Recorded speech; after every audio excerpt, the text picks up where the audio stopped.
How you doing, guys? This is Richie. Ironman 259 we are looking at. This is part 2 of the Armor Wars 2. John Romita on pencils. John Romita Jr. on pencils. And splash page of Mandarin.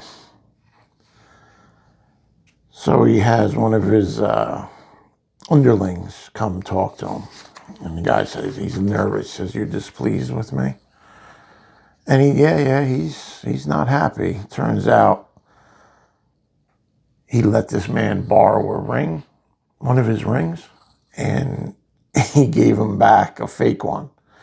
Like he wouldn't notice that. So he dispatches him. I like this pink. That's a great face there, Romita face.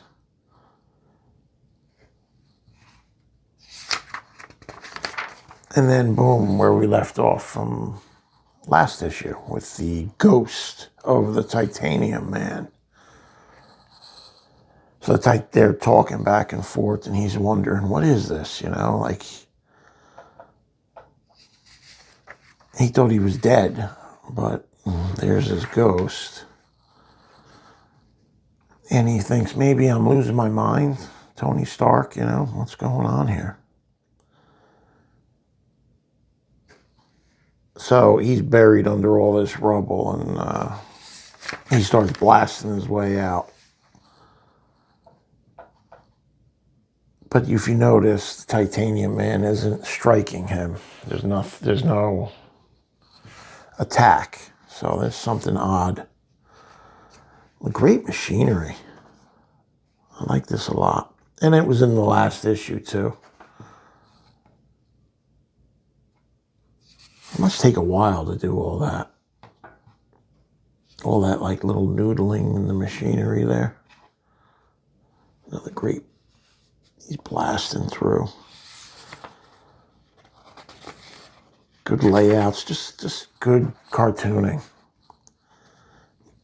This John Romita these days, I don't know, it just seems a little off. Almost seems like just pushing it through. But I liked it back here, and I especially liked it in The Amazing Spider-Man when the Hobgoblin came out. Those issues were fantastic. I'd like to pull them out and take a look at them. So he's got this reactor, and he's trying to get rid of it before it blows up. And they always throw it in the water like it's not going to do damage. I always found that to be odd. Wouldn't that poison the water and the fish and affect the ecosystem? Maybe not. So he saves the day. So he says, onboard Geiger counter shows only minimal radiation. Only minimal radiation.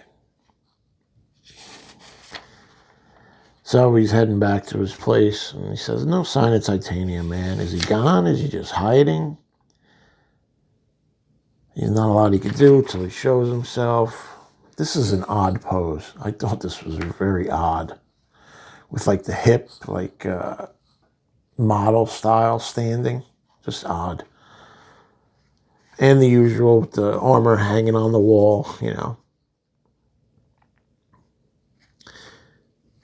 And is that the bar there? That's got to be tempting, since he is an alcoholic.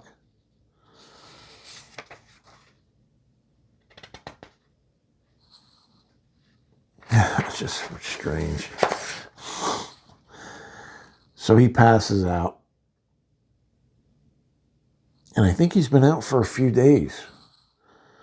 Well, excuse the question, but where have you been for the last 3 days? So he passed out and he fell asleep for 3 days. Mind you now, that other guy, one of that other villain, I forget his name, implanted something in him to, like, keep track of him. And he doesn't know that yet.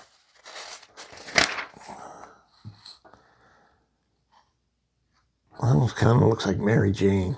So I guess this is a hooker that he doesn't even remember like letting in. The ghost of Tony Stark I'd prayed was dead. Huh? And he goes, oh, you're going to need this. He says, thanks. So she's probably some kind of plant. He's a dreamy guy. Shame I had to spend 3 days watching him sleep. Cassandra to Overlord. Phase 8 completed. So she's part of the Rouge that's trying to take him down. Again, very good. Her name is Cassandra. Tim Stark, oh, blah, blah, blah, you know. Everybody loves Tony Stark.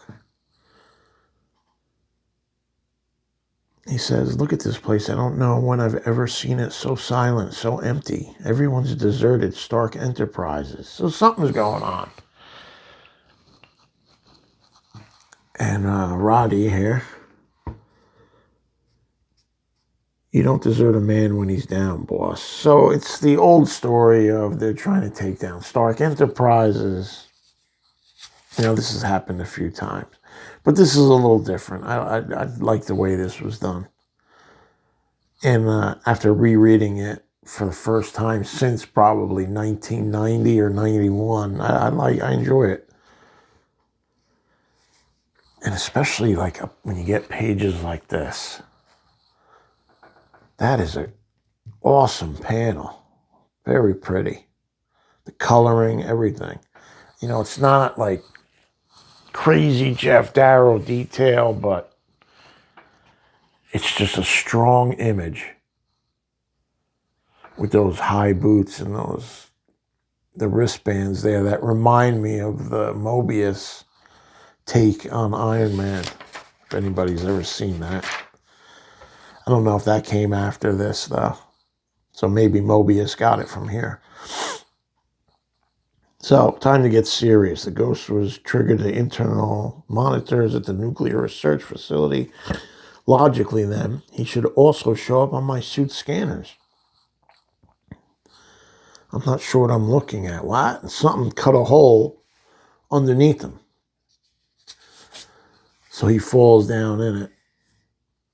Boot jets are clogged, nothing I can grip. The suit, luckily the suit's padded.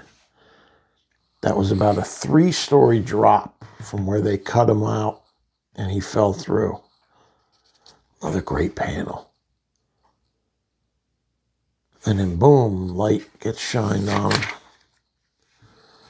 And now he's in this like odd Enter the Dragon style mirror maze. Nothing quite so precious, my old foe. But still a suitable ending point for one who has lived so glamorous a life as you. And now at long last, the moment has come for my revenge. And he's saying to himself, I can't fight it out here. Who knows how much damage might be done. This could destroy Stark Enterprises. So he's worried about the structure of the building and the factory and his business, which you can't blame him. So he starts talking about, I know you feel like, back to Titanium Man, I know you feel like you got just cause to demand my life as payment for your own. And I know it won't do me any good to say I didn't mean to kill you. Yeah. Yes, I knew it. And then boom. All these like, I knew it, I knew it, I knew it, I knew it. I knew you were the same Iron Man I battled, the original Iron Man, the real Iron Man. I knew you couldn't have died by anyone else's hands. So you see, these are all lasers. And who commands lasers but the living laser?